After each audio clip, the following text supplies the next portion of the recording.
walking around the house for the past 2 days, nerd. Get over it.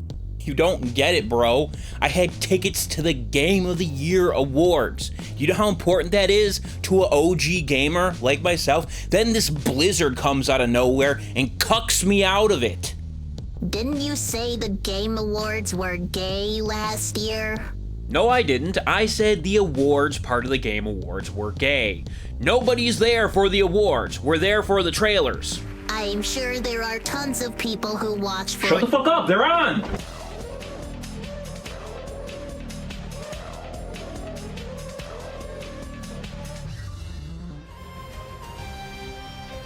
Good evening, everyone, except for men, and welcome to yet another year at the Video Game Awards. I am Indiana Black, but my friends call me Frosk. I fucking hate gamers and the Japanese! I hate that I used to look up to that man. Me too, Adam, but when Jeff asked us to provide coverage for those of you who couldn't make it in person, I just could not turn him down. We'll be getting right into the awards, but first I'm receiving news that a horde of angry Bethesda fans are picketing the Expo Center demanding that Starfield be nominated for Game of the Year. Those entitled fucks, I'm gonna kill every last one of them!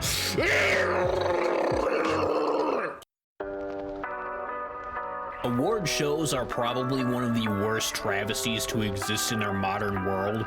All they really do is stroke the ego of a bunch of already self-entitled pricks. And I'm not gonna pretend gaming-related ones are any better, but I'm not just here to shit on a bunch of people I don't know like an asshole. I'm here to tell you exactly why the Game Awards are stupid. And the first really stupid thing is the nomination process. As seen on the website, nominees for most categories of the Game Awards are chosen by an international jury of over 100 global media and influencer outlets, yada yada yada. I ain't gonna read all that shit to you, but I will explain to you exactly what it says, and it simply states that they reach out to a bunch of games media companies and use them as a source for their nominations as well as votes. We all know that journalists, let alone games media journalists, seldom actually have the best interests in mind for their target audience. I will give Jeff props as I don't see Kotaku on that list, but I do see Polygon, which is basically just as bad.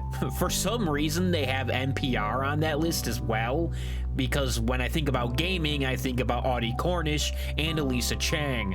Honestly, I'm kind of disappointed we don't see Fox News in there. That way they could maybe round out the shitty political biases. While it is somewhat understandable that the Game Awards uses these outlets as a resource, you'd think that those resources would have a bit more variety.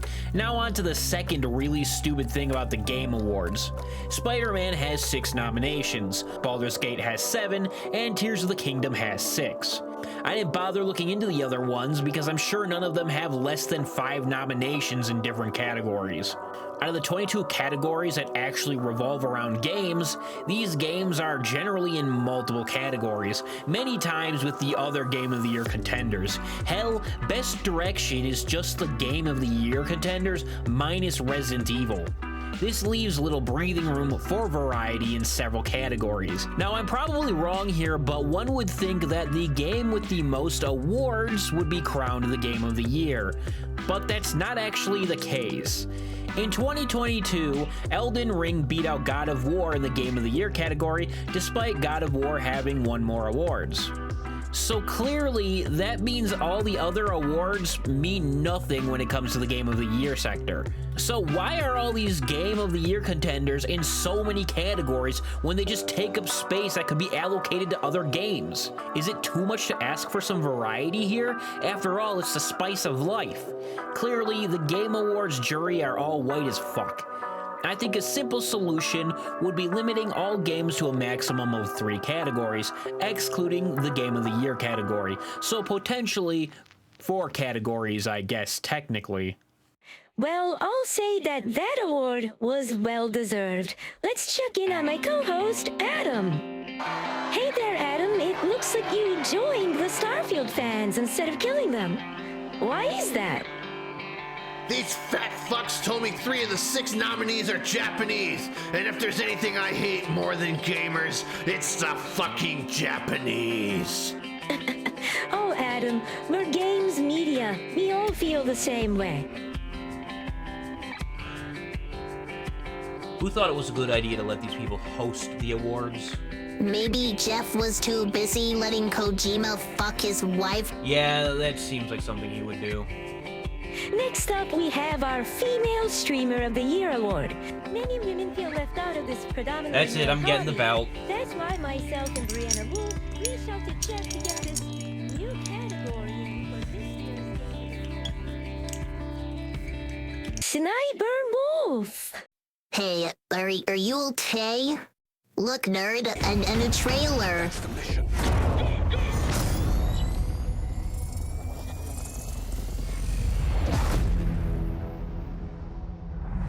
What the fuck? Did they really just use the war in the Middle East to sell their game? Again. So the panel of judges is questionable, and the lack of valuable public input is unfortunate, and the amount of options is pitiable. But I think the worst part of the Game Awards is that Jeff outright admitted to a conflict of interest. In a 2020 interview with the website Protocol, Jeff outright stated that nearly 100% of the revenue is from sponsors, and among those sponsors are the game companies themselves. I'm not saying there are strings being pulled here, but it's definitely not a great position to be in when it comes to remaining impartial. I, for one, believe that this should remain under heavy scrutiny because of that fact. As I said before, I think all award shows are pretty dumb. No one watches the Grammys, nobody cared about the Oscars until Will Smith smacked the relevance back into it, and even then, that shit is still on life support. So why would people treat the Game Awards any differently? To be honest, I have no idea. I mean, there's tons of other gaming-related awards shows out there, like DICE, which from what I understand, uses members of the industry to vote on the awards rather than media outlets. Or the Golden Joystick Award, which to be honest seems to be quite overlooked. This one actually tallies votes by the public instead of relying on media outlets to do the job for them. That's just 2 of the other award shows out there for gaming. In the end, I think there are 2 main reasons the Game Awards perform so well, and at least one of these is absolutely fucking stupid. First is the spectacle. The Game Awards just goes balls deep into that shit, presenting itself as real, legitimate, and something people should take seriously. I mean, look at the trophy. It looks like a frickin' Emmy.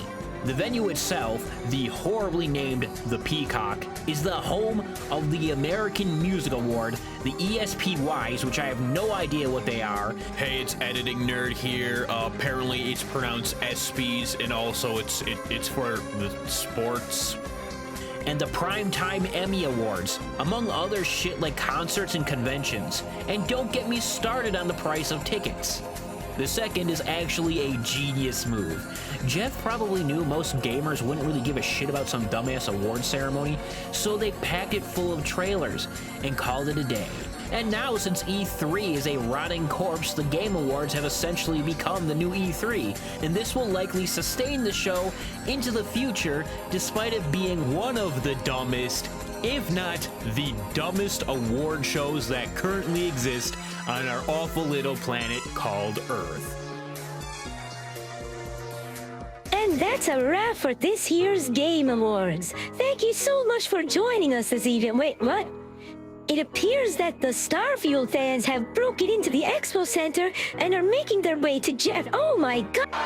Alright, Jeff, these fat, sweaty basement dwellers have elected me their alpha male, and we've decided that you must fight me in a death match, and if I win, Starfield wins Game of the Year.